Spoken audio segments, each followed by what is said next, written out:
Did you ever throw a coin into a wishing well and wish you could have your money back? Or perhaps your wish? Well, let me introduce you to the concept of a refundable wishing well. I'm George, the genie of the well, and let me tell you, refunding wishes is no easy task. Take Mrs. Jenkins, for example. A lovely old lady, but a bit forgetful. She wished for a lifetime supply of yarn, but forgot she's allergic to wool. Now she wants her dime back.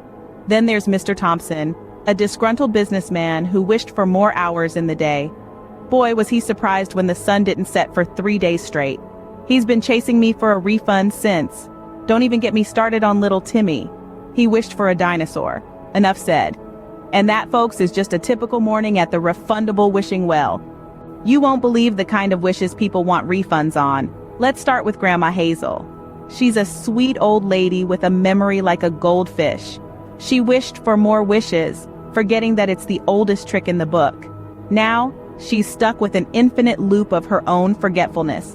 Then there's Mr. Brewster, a caffeine-fueled businessman always on the go.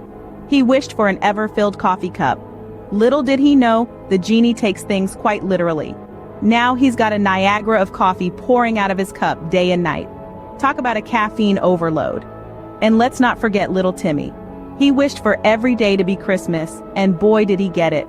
Now he's drowning in a sea of daily gifts and can't stand the sound of another carol. The poor kid's Christmas spirit is already on the brink of extinction, and they say customer service is easy. If you think that's wild, wait until you hear about the impossible refunds. So there's this grandma, right? She wished for her youth back. After a wild weekend in Vegas, she decides she'd rather have her knitting and prune juice back.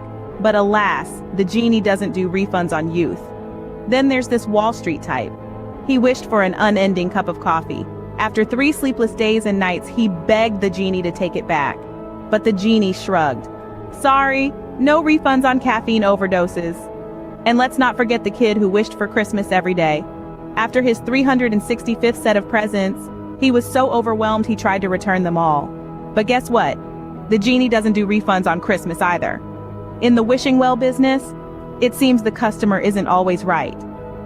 Who knew refunds could be so complicated? So, what's the moral of all these refund fiascos?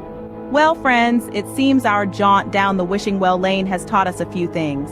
First, wishing for a unicorn that breathes fire might seem like a cool idea until you realize your homeowner's insurance doesn't cover mythical creature-induced damage.